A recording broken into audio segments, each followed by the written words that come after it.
Oke, baiklah. Assalamualaikum warahmatullahi wabarakatuh. Perkenalkan, nama saya Marwan dari kelas 1E. Nah, di sini saya akan menjelaskan materi mengenai manusia, etika, dan kebudayaan, serta contohnya dalam kehidupan kampus. Yang pertama, saya akan menjelaskan mengenai manusia. Hakikat manusia sebagai makhluk sosial yaitu makhluk sosial yang tentu saja berbeda dengan makhluk lainnya, yaitu memiliki akal pikiran, budi pekerti, maupun akhlak dan sebagainya. Manusia dalam bahasa Sanskerta manu, dan dalam bahasa Latin mens, yang berarti berpikir, berakal, dan makhluk yang berakal budi.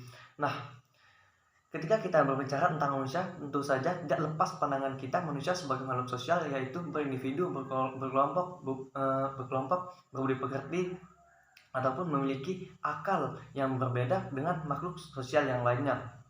Nah, secara istilah, manusia diartikan sebagai suatu konsep atau sebuah fakta, suatu gagasan atau realitas, ataupun sebuah kelompok, ataupun suatu individu. Sebab manusia sebagai makhluk sosial tentu saja berkelompok ataupun individualisme. Nah, definisi manusia menurut para tokoh, salah satunya Albino. Albino ini mendefinisikan manusia yaitu adalah tubuh yang berjiwa dan bukan jiwa yang berabadi. Nah, selanjutnya yaitu Paula dan Janet. Nah, tokoh ini menjelaskan bahwa manusia yaitu makhluk terbuka, bebas memilih makna dalam suatu situasi. Nah, di sini menurut tokoh ini jelas bahwa manusia memilih situasi berdasarkan pola pikir ataupun nalar ataupun logika dalam diri individu tersebut. Nah, ada beberapa pandangan yang menjelaskan tentang manusia. Salah satunya pandangan psikoanalitik.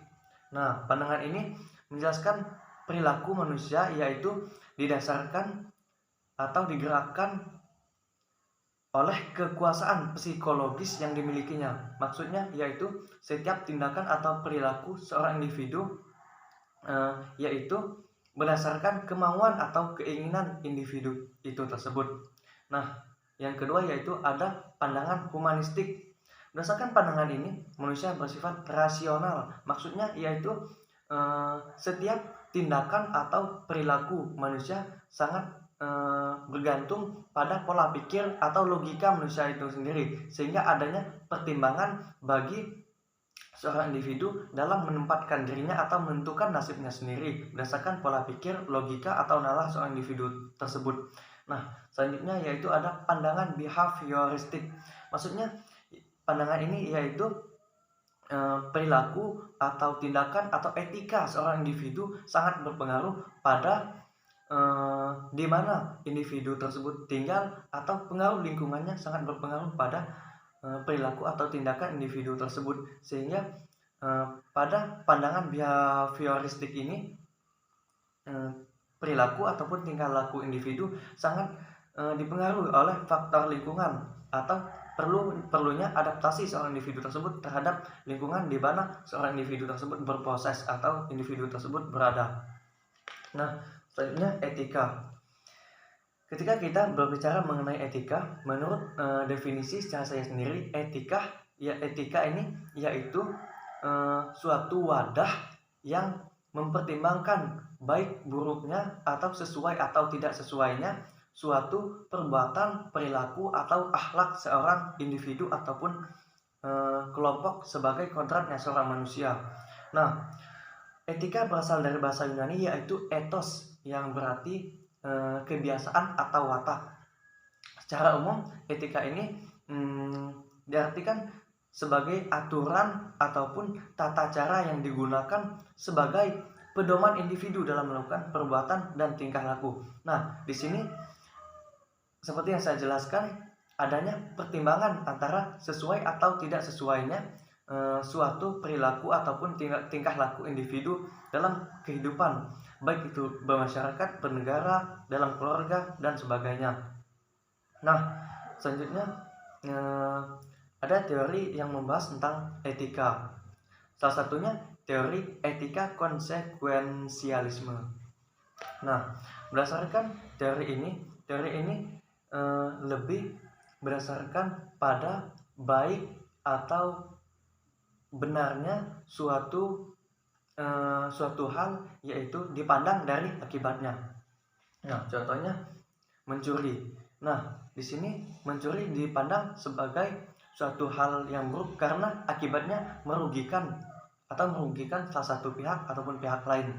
Nah, selanjutnya teori etika deontologi. Nah, teori ini menitik beratkan etika pada suatu kewajiban, bukan pada akibatnya. Contohnya, seseorang yang menjalankan atau menjadi seorang mahasiswa. Nah, di sini seorang individu tersebut dipandang baik karena menjalankan kewajibannya sebagai seorang mahasiswa. Nah, selanjutnya yaitu teori etika hak. Nah, teori etika hak yaitu lebih menitik beratkan atau mempertimbangkan antara hak dan kewajiban secara bersamaan. Contohnya di sini yaitu asisten rumah tangga. Nah, seorang asisten rumah tangga memiliki hak dalam menerima gaji bulanannya apabila ia telah melaksanakan kewajibannya mengerjakan pekerjaan rumah dan sebagainya. Nah, selanjutnya yaitu teori etika intuisionisme. Nah, teori ini tidak lagi menitik beratkan atau berfokus pada kewajiban, pada hak ataupun pada akibatnya, tetapi pada perasaan moral yang lebih sahih daripada rasionalisme. Nah, oke, selanjutnya yaitu mengenai kebudayaan. Kebudayaan yaitu keseluruhan sistem gagasan, tindakan, dan hasil karya manusia dalam rangka kehidupan masyarakat. Nah, di sini maksudnya yaitu setiap perilaku, etika, ataupun tingkah laku seorang individu ataupun suatu kelompok merupakan atau menjadi faktor penunjang berkembangnya suatu kebudayaan. Nah, kebudayaan ini memiliki beberapa fungsi untuk masyarakat itu sendiri. Salah satunya kebudayaan mengatur manusia mengerti bagaimana dalam bertindak.